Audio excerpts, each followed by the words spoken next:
Le face-à-face spécial Ukraine d'André Berkoff, où nous recevons Jacques Beau, ancien colonel du renseignement stratégique suisse. Bonjour monsieur Jacques Beau. Bonjour. Et François Martin, géopolitologue. Bonjour monsieur Martin. Bonjour. Qui préside le club HEC Géostratégie, et Jacques Beau, je le rappelle, mais lui, les auditeurs le connaissent déjà, bien sûr. Et il a été, effectivement, il faut rappeler, en 2014 à Maïdan, il était à l'OTAN à l'époque, c'est bien ça, Jacques Beau, c'est exact. pour ce qui est passé de cette révolution, avec beaucoup de guillemets, de ce qui s'est passé à ce moment-là. Mais je voudrais qu'on parle aujourd'hui, on va prendre le temps d'en parler, parce que, vous savez, on nous dit toujours, mais pourquoi vous revenez sur un certain nombre de choses? Je dois dire que, il faut le dire, il y a quand même une doxa sur l'Ukraine-Russie. Nous sommes personnellement, et pas seulement personnellement, nous sommes d'accord, il y a eu invasion de la Russie en Ukraine. On sait qui est l'agresseur et qui est l'agressé. Mais une fois ayant dit cela, il est impossible de continuer à faire du manichéisme absolument caricatural, le camp du bien et le camp du mal. On sait que c'est beaucoup plus compliqué que ça, on le sait de plus en plus. Et grâce aux personnes que nous recevons, nous savons un peu, parce que ce sont des personnes qui sont allées sur le terrain, qui connaissent le terrain, et qui en tout cas ont pris le temps de réfléchir aussi. Alors, François Martin, quand j'ai lu vos chroniques de Chroniques Stratège et ailleurs, et puis quand on s'est parlé au téléphone, m'avait dit, vous voyez, il y a une dimension dont on ne parle pas beaucoup, c'est cette dimension culturelle ou civilisationnelle, ou surtout religieuse. C'est ça, c'est ça. Alors, expliquez-nous en quoi cette dimension joue dans ce qui se passe en ce moment. Bien sûr, elle joue énormément, vous savez. Il y a plusieurs dimensions. Il y a évidemment la dimension militaire, c'est une chose. Il y a la dimension géopolitique, c'en est une deuxième. Et la dimension idéologique, culturelle ou religieuse, qui en est une troisième, avec des logiques différentes et des dates et des possibilités. Donc, il faut bien regarder les trois. De celle-là. Voilà, la troisième. La troisième. Alors, absolument. si vous voulez, moi, je suis reparti des réflexions de Jean-François Colosimo, qui dit, voilà, nous sommes en gros des enfants de Rome et les Russes sont des enfants de Byzance. Mmh. Et la fracture entre le monde de Byzance, qui est le monde de notre côté, nous sommes des catholiques, oui, et les autres sont des orthodoxes. Si vous voulez, c'est une fracture qui passe au milieu de l'Ukraine, d'abord parce que les rapports entre catholiques et orthodoxes n'ont pas toujours été faciles. On parle toujours du sac de Rome, du sac de Constantinople par les croisés en 1204, mais on parle pas de la question ce qu'on appelle les uniates, c'est-à-dire les catholiques de rite oriental. Qui ont été tout au long de l'histoire souvent persécutés par les orthodoxes. Vous faites remonter ce qui se passe aujourd'hui à cette époque-là. Oui, c'est ça. Alors ça, il y a déjà historiquement une différenciation, une opposition très forte, puisque la culture qui vient de la religion est absolument première dans toute civilisation. Mais ce qui est surtout intéressant, ça c'est ce que dit Colosimo, mais c'est de voir comment les choses se sont différenciées par la suite. Alors, ce qui est intéressant de remarquer, c'est que le monde orthodoxe est naturellement césaropapiste, ce qu'on appelle césaropapiste. Qu'est-ce que ça veut dire? Alors, expliquez. Voilà. Il y a, en fait, entre le pouvoir religieux et le pouvoir politique, qui sont en parallèle, qui s'exercent en parallèle sur les peuples, avec le consentement des peuples, la plupart du temps, entre ces deux pouvoirs, il y a des possibilités que l'un prenne le pas sur l'autre ou prenne le pouvoir sur l'autre. Alors, le césaropapisme, c'est l'État ou le César qui prend le pouvoir sur la religion. C'est ce qu'ont fait les rois de France la plupart du temps, etc. Voilà. Comme c'est disait, le pouvoir, c'est la royauté ou l'empereur qui prend le pas sur les prêtres. C'est ça. Mais avançons un peu sur ce qui se passe. Le deuxième, c'est ce qu'on appelle la théocratie, ça c'est le régime des mollahs, où c'est le pouvoir religieux qui prend le pouvoir sur le politique. D'accord. Et vous en avez une troisième, qu'on appelle la religion civile, ou la religion civique, c'est les trois. Césaropapisme, théocratie, religion civile. La religion civile, c'est une communauté imaginée, sous le règne de la loi, et qu'on sacralise. Ça, c'est Rousseau. Comme par exemple Rousseau. Ah oui, vous voulez dire, c'est l'État français, quoi. Voilà, c'est le système, voilà. Mais revenons à ce qui se passe là, parce que vous me dites, il y a un différentiel très fort, presque je sais pas, une abysse, entre les Russes et les Ukrainiens là-dessus. Oui. Pourquoi? Parce que, en fait, le système césaropapiste en soi a eu tendance à protéger la religion, puisqu'il a pris le pouvoir sur la religion. Donc, le monde russe, en gros, qui comprend une partie de l'Ukraine et la Russie, est un monde qui est naturellement protecteur de la religion, donc naturellement conservateur et naturellement spiritualiste. Ça, c'est très important. Tandis que dans notre monde, en fait, la religion civile issue de Rousseau et issue du marché américain, avec la prééminence de l'argent, etc., petit à petit a eu la peau de la religion, je veux dire. L'Église n'a pas défendu la religion. Aujourd'hui, je dirais que la religion civile est reine. Et dans cette religion civile, le marché a pris un pouvoir absolument ahurissant et a eu le temps a détruit en fait la culture qui procédait de la religion catholique, c'est-à-dire la famille, etc. Oui, ce qu'on voit. Donc nous avons à l'Ouest une civilisation qui est profondément progressiste et anti-religieuse, puisque cette religion civile s'est construite contre la religion et l'a détruite. Elle a détruite pratiquement complètement. Il y a aujourd'hui que quelques résistants qui sont encore religieux, mais le monde occidental, en gros, ne l'est pas. Et vous avez à l'Est une société qui, elle, s'accroche à ses fondements, je dirais, donc, par nature. Ce que vous dites, c'est que je vois, le monde russe, y compris l'Est de l'Ukraine, enfin les russophones, sont dans le césaropapisme, et l'Ukraine de l'Ouest, elle est plutôt dans le marché, et nous, la consommation, et nous derrière. Bien sûr, parce que il faut toujours considérer que en fait l'Ukraine là-dedans n'est qu'un supplétif, en fait, c'est un proxy, mais en fait la guerre, la véritable guerre, et ça c'est fondamental de comprendre, elle se situe entre d'une part le conservatisme à l'Est. Oui, pour moi c'est le fondement, c'est vraiment le fondement. C'est vraiment le fondement. Et si vous voulez, si on peut traduire ça en une phrase, la constitution russe a institué le fait que la famille c'était un homme, une femme et des enfants.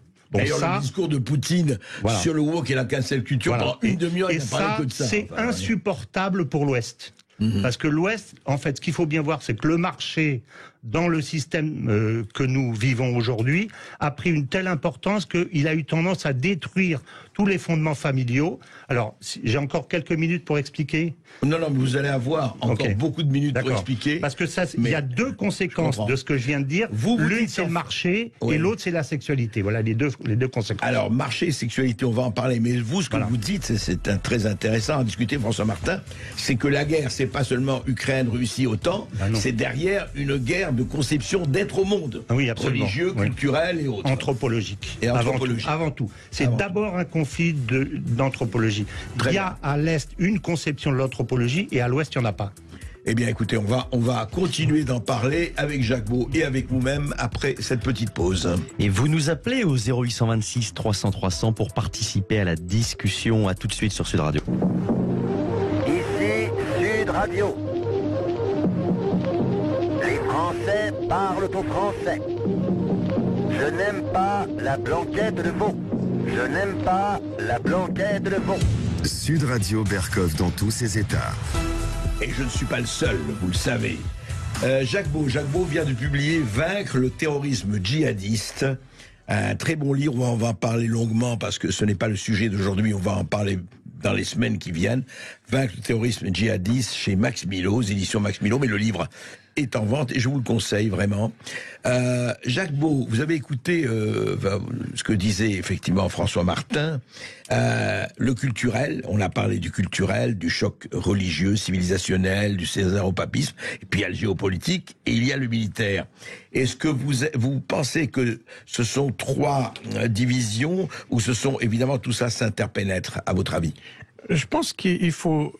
Je nuancerai un petit peu le propos. C'est-à-dire qu'il ne faut pas confondre un contexte général, culturel, qui est évidemment différent entre l'Est et l'Ouest. D'ailleurs, la Russie n'est pas exclusivement dans ce jeu. On voit que la limite culturelle, elle se trouve déjà au sein de l'Europe, puisque les pays de l'Est européen, notamment les pays baltes, la Pologne et l'Ukraine, sont des pays qui appartiennent à ce traditionnalisme religieux, plutôt catholique chez les Polonais. Les attitudes de la Hongrie et de la Pologne. Voilà, et la Hongrie aussi d'ailleurs. C'est des pays qui sont très attachés aux valeurs traditionnelles. Donc la limite, si vous voulez, la scission se trouve pas en Russie, elle se trouve déjà au sein de l'Europe elle-même. Et c'est d'ailleurs un des problèmes pour l'Europe, puisqu'on a vu que le droit, la Pologne avait voté pour que son droit constitutionnel prime le droit européen, ce qui a fâché les Européens. Et puis on a le problème de la Hongrie avec le problème LGBT. Et le problème LGBT, il y a le même problème en Ukraine. D'ailleurs, il est assez surprenant que les Occidentaux ont financé et soutenu des groupes qui sont pas seulement ouvertement, mais qui pratiquent de manière éhontée la lutte contre les LGBT en Ukraine. Donc, il y a un contexte général qui, effectivement, probablement, là, je veux bien comprendre tout ce que dit Monsieur Martin, qui est certainement juste, mais je pense que c'est un contexte général. Ça n'est pas pour ça qu'il y a une guerre. La guerre, et je pense que c'est important de le dire, la raison pour laquelle Vladimir Poutine est intervenu en Ukraine, c'est les exactions commises contre la population du Donbass. Et il est entré... Depuis 2014. Et il est intervenu en Ukraine sous le principe, d'ailleurs onusien, de la responsabilité de protéger. R2P, Responsibility to Protect, qui est un principe qui a été énoncé quelques années après l'affaire du Rwanda, qui dit que quand on voit une population qui subit des exactions, il y a un devoir de la communauté internationale ou des voisins d'intervenir pour empêcher ça. Et c'est le principe, à tort ou à raison. On peut discuter, mais c'est ça. Ensuite, c'est le prétexte plutôt. Les Russes utiliseront certainement ça pour atteindre d'autres objectifs. C'est ça. Et ça, on est Clausewitz. N'est-ce pas? C'est de transformer un objectif. La continuation de la politique par d'autres moyens. C'est exactement ça. Et donc, si vous voulez, on a donné un prétexte. Parce que quand on dit que bien sûr, ils sont intervenus. Mais si notre diplomatie avait été active dès 2014, avait fait respecter les accords de Minsk, s'était insurgée contre les exactions des populations du Donbass, eh bien, il n'y aurait pas eu d'intervention. Et je rappelle d'ailleurs, c'est intéressant parce que juste ces derniers jours, on voit que Biden veut commencer à parler à Poutine, alors qu'il voulait pas parler au diable, etc. Et maintenant, il a dit qu'il voulait s'asseoir avec lui. Macron cherche une voie pour discuter avec Poutine. Scholz téléphone à Poutine. Et qu'est-ce qu'on lui propose? De revenir aux conditions que Poutine avait demandées en décembre de l'année passée. C'est trop tard. C'est donc décembre 2021. Décembre 2021. C'est-à-dire que, en fait, on s'aperçoit aujourd'hui qu'on aurait eu mieux fait d'écouter Poutine à ce moment-là, de s'asseoir à la table de négociation à ce moment-là, et d'éviter le conflit. Donc, on est bien loin. De nouveau, il y a un contexte général, il y a mais c'est pas seulement d'ailleurs, il y a des divisions qu'on a entre nous et le monde judaïque, il y a des divisions entre nous et le monde islamique, il y a des divisions entre nous et le monde hindou. On a des visions du monde différentes. Et ça n'est pas pour ça qu'on fait des guerres. En revanche, dès qu'il y a un élément qui permet de catalyser les haines, et c'est le cas des populations de Donbass, eh bien, nous-mêmes, nous avons créé les conditions pour que Vladimir Poutine attaque. Alors la Russie n'a pas été attaquée, mais la population du Donbass a été attaquée. Et ce, depuis 2014. Et ça, c'est la perception des Russes. Mais ce qui est très étonnant, d'ailleurs, et je vais donner la parole à François Martin, ce qui est très étonnant, c'est on se rappelle, vous en rappelez bien sûr, et certains, c'est qu'en 1999, quand on a attaqué la Yougoslavie, quand l'OTAN a attaqué sans l'assentiment de l'ONU, sans la permission de l'ONU, la Yougoslavie, et a dépecé ce pays, Kosovo et compagnie. Et l'a bombardé pendant 72 jours sans discontinuer, ce qu'on a tendance un peu à oublier aujourd'hui. C'est vrai. Civil. Et je ne sache pas qu'il y ait eu une tempête de protestation contre les salauds de l'OTAN, à l'époque. Alors, François Martin, pour vous, quand même, ce que dit Jacques Beau, c'est-à-dire qu'effectivement, Poutine, quand même, poursuivait aussi d'autres objectifs, quand même. Bien sûr. Alors, il y a d'abord un objectif géopolitique. Là, on parle géopolitique, oui. Voilà, dans dans les articles que j'ai écrits, il y en avait un que j'avais titré l'Ukraine, ce n'est pas les Sudètes, c'est Cuba. C'est-à-dire que, et Poutine, dès le début de la guerre, a dit à son peuple dans une intervention, nous ne pourrons pas vivre avec un pistolet sur la tempe. C'est-à-dire que c'est ne pas intervenir en Ukraine et laisser otaniser l'Ukraine, qui est otanisée depuis 2014. Jacques Beau me dira pas le contraire, avec la base de Yavoriv qui entraînait depuis 2014 les supplétifs étrangers, anglais, baltes, polonais, etc. Pourquoi ? Sous l'égide de l'OTAN, non ? Sous l'égide de l'OTAN, oui. mais qui s'appelle pas l'OTAN, mais qui s'appelle le Partenariat pour la paix, Ukraine-OTAN. Donc, il y a une otanisation progressive. C'est dans ce cadre-là qu'il y a eu également la question des laboratoires, etc. Il y a eu une formation. Lorsque le gouvernement a sauté en 2014, Victoria Nuland avait fixé l'axe très clair. Qui est Victoria Nuland, la numéro 3 du département d'État, qui est l'égérie, en fait, de la question de l'Ukraine et qui agissait à l'époque sous l'égide de Biden, qui était le vice-président et qui était l'homme de l'Ukraine. Donc Biden connaît parfaitement l'Ukraine. C'est pour ça que son fils avait des intérêts en Ukraine, etc. Elle avait fixé au gouvernement un axe qui consistait à dire qu'il fallait pousser les Russes au conflit armé. C'était ça l'axe. Donc avec deux axes principaux. L'un, c'était donc interdire le russe et toutes les opérations de provocation, d'une part, pour pousser les Russes au conflit armé. Et l'autre, c'était créer, à la limite du Donbass, une ligne défensive, qui est cette ligne Maginot dont on parle, avec des wagons enterrés sous 5 mètres de béton, etc.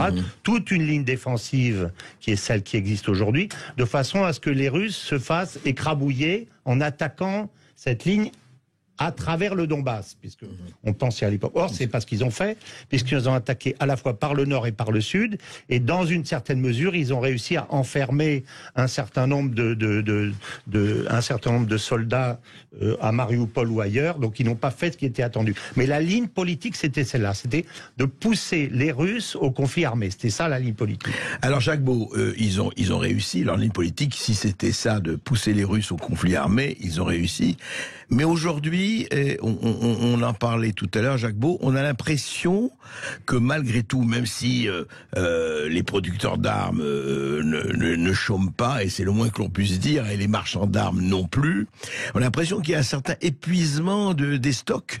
Oui. En ce moment. Alors effectivement, d'abord, les Occidentaux sont trouvés devant plusieurs problèmes. Alors d'abord, il y a une chose qu'il faut dire, c'est que toutes les armes qui sont fournies aujourd'hui à l'Ukraine ne sont que la portion congrue en nombre de ce qu'ils avaient en février.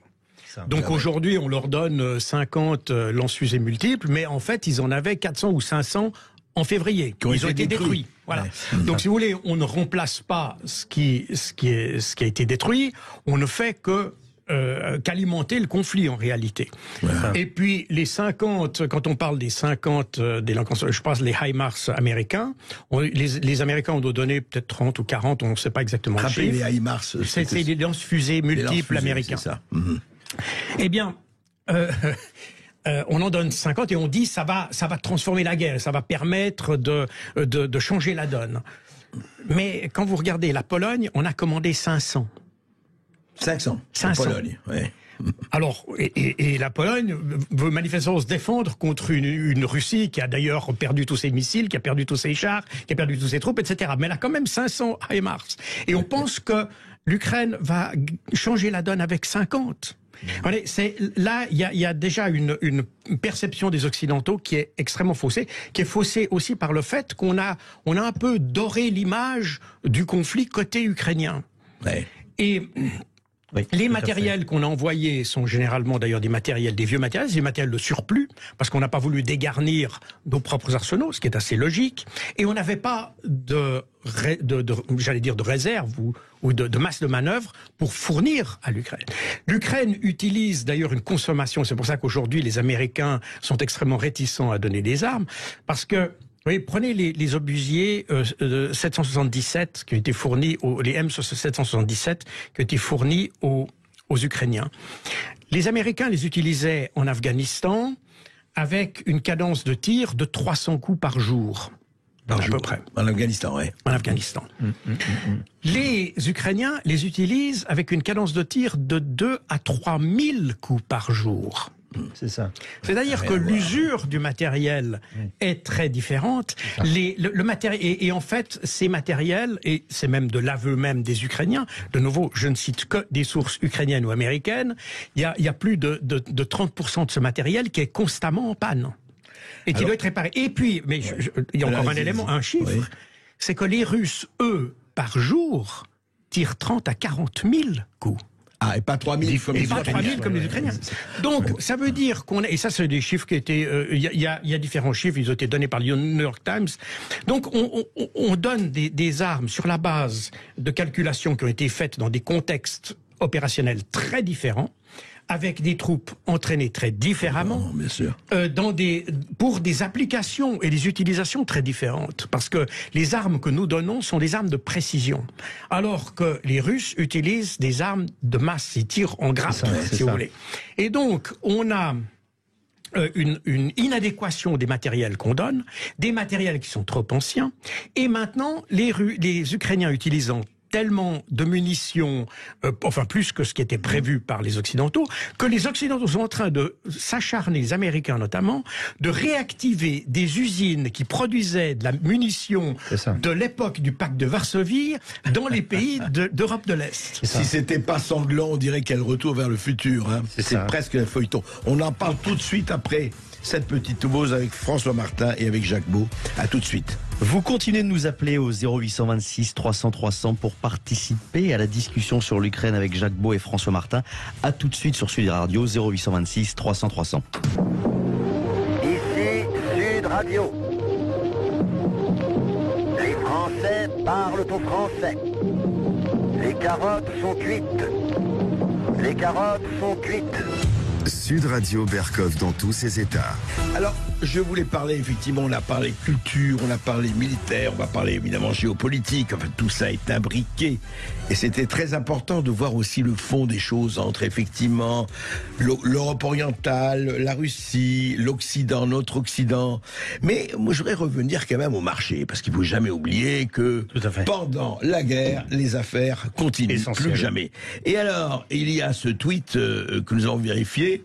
Le gouvernement ukrainien met actuellement en vente pour les pays africains des stocks entiers d'armes et de munitions livrés par l'OTAN, bien sûr, via un catalogue officiel de 970 pages. Il est évident que quand on l'aura, auditeur Sud Radio, on vous dira ce qu'il y a dans ce catalogue, mais tant que vous avez donné tous vos armes au ministère de l'Intérieur, puisqu'il y a eu une collecte, comme vous le savez, la semaine dernière, eh bien, vous pourrez peut-être vous rebâtir un armement. Alors, je plaisante, bien sûr, il ne s'agit pas de permettre le port d'armes, en tout cas.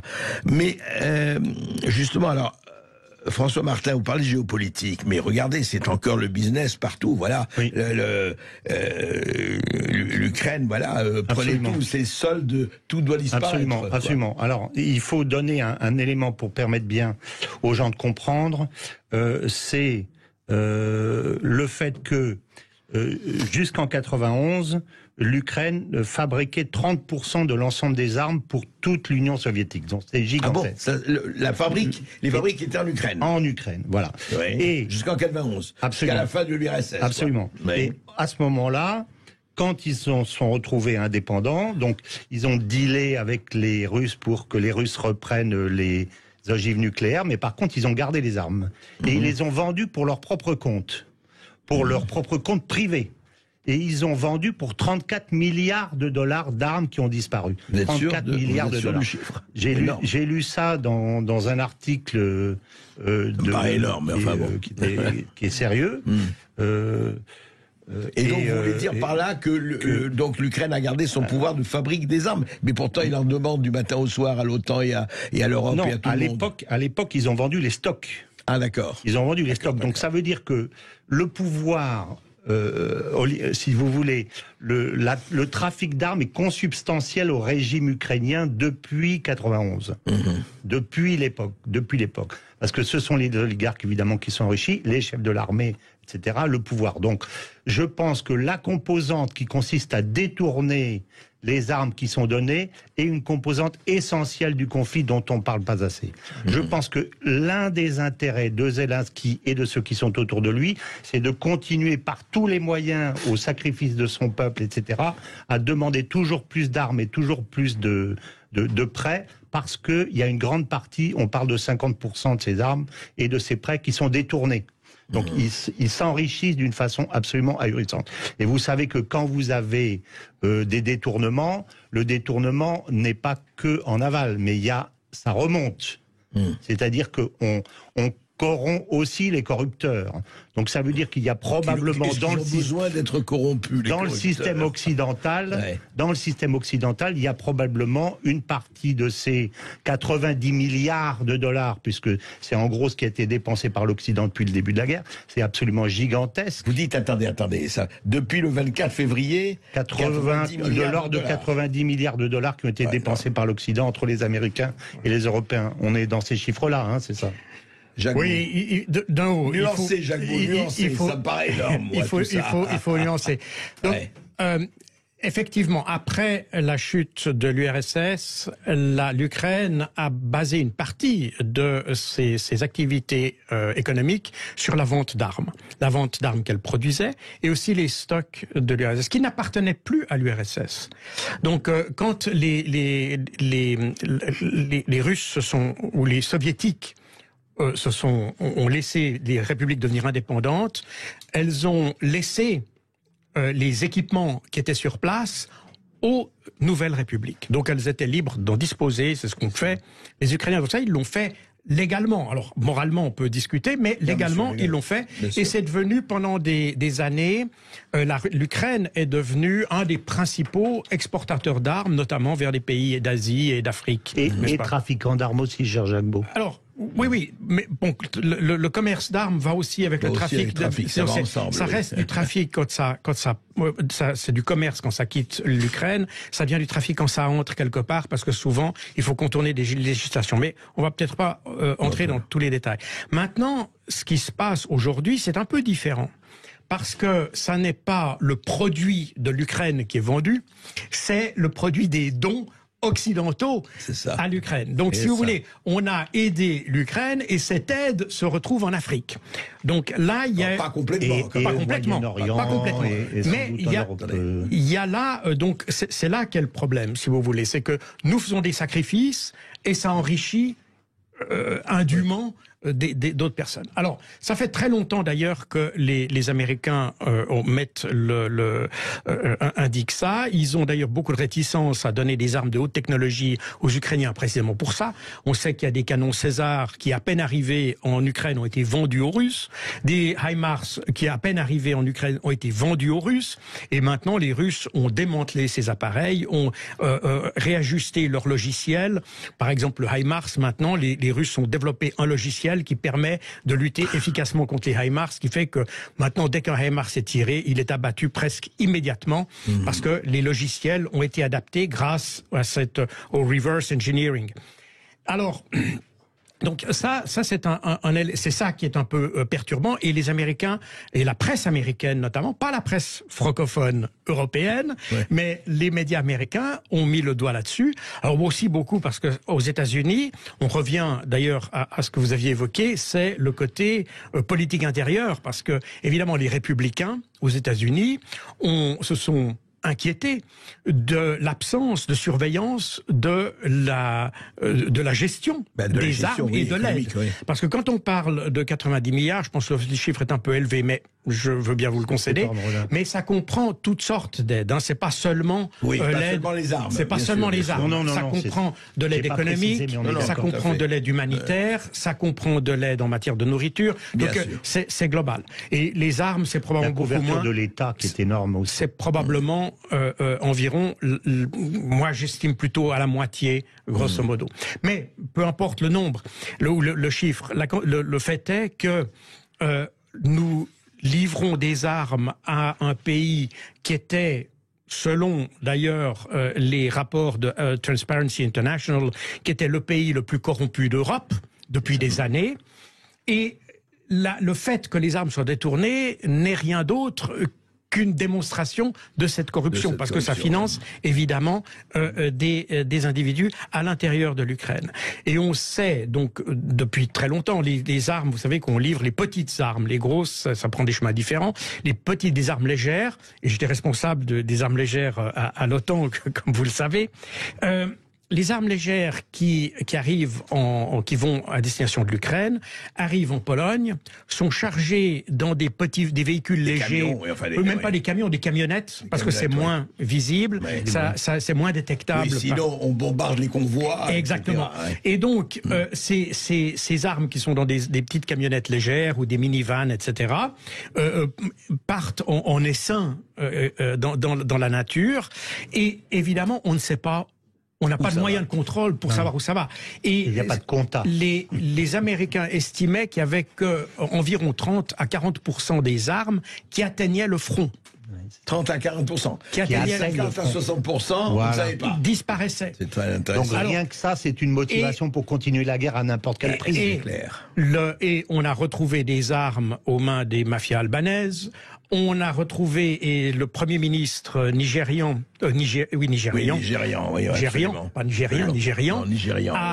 avait alerté il y a déjà quelques jours la communauté internationale en disant que les armes distribuées à l'Ukraine apparaissaient arrivaient au Nigeria et dans l'Afrique, dans toute l'Afrique occidentale.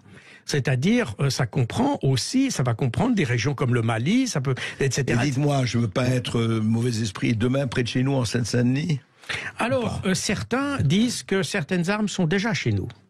Ah bon? Donc, en clair, le chef de la police, c'était, sauf erreur, de Finlande, avait dit que déjà les armes distribuées en Ukraine, donc on parle d'armes légères, on parle évidemment pas de grosses armes, mais d'armes légères, et je vous rappelle que parmi les armes légères, il y a également les armes antiaériennes, des armes anti-chars, et certaines armes légères avaient été repérées dans les mains de gangs en Scandinavie, en Finlande, et en Suède. De nos aéroports. Donc, ça veut dire que...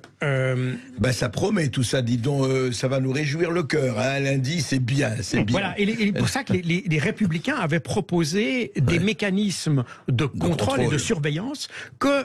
À l'époque, alors on était avant les midterms, évidemment, et les élections de midterms, de mi-mandat aux États-Unis, les démocrates avaient refusé de mettre en place un mécanisme de surveillance. Parce que la bordélisation de ce qui se trouve en dehors de leur limesse est toujours une de leurs politiques, en fait. On va en parler avec les auditeurs, François Martin, Jacques Beau, les auditeurs de Sud Radio, qui nous attendent, et je suis sûr qu'ils ont beaucoup de questions à vous poser. Oui, chers auditeurs, comme vous le savez, c'est votre moment. 13h40, vous nous appelez au 0826 300 300, et après la pub, on accueillera Chantal de Bastia. À tout de suite. Ici Sud Radio. Les Français parlent au français. Je n'aime pas la blanquette de veau. Je n'aime pas la blanquette de veau. Sud Radio Berkov dans tous ses états.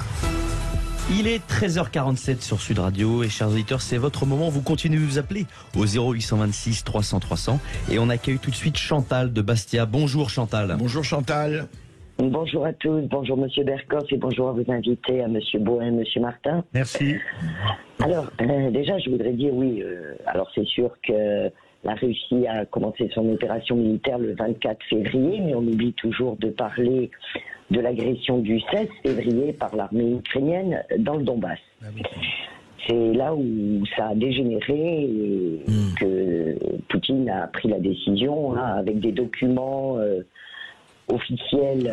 Oui, mais vous croyez, Chantal, il avait quand même préparé ça avant, parce que c'est pas en une semaine qu'il a réuni ses troupes à la frontière ukrainienne. Ah, mais je suis entièrement d'accord avec vous, comme il y avait l'armée déjà ukrainienne dans le Donbass. Ben oui. Donc, je veux dire, malheureusement, c'est la réponse du berger à la bergère. Et quand j'entends de partenaires de paix, j'appellerais ça plutôt des partenaires de guerre. C'est ça. Malheureusement, on n'entend pas beaucoup parler de négociations. Et on ne laisse plus faire le travail à nos diplomates.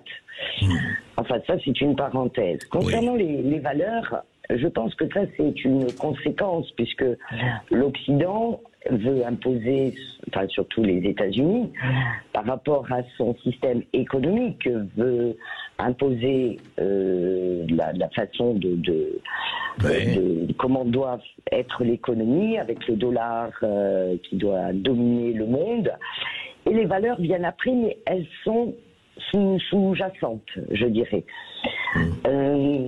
Concernant cette invasion, qui est un drame pour les populations, malheureusement, parce que c'est toujours le peuple. Oui, essayez de synthétiser, je ne sais pas si vous avez...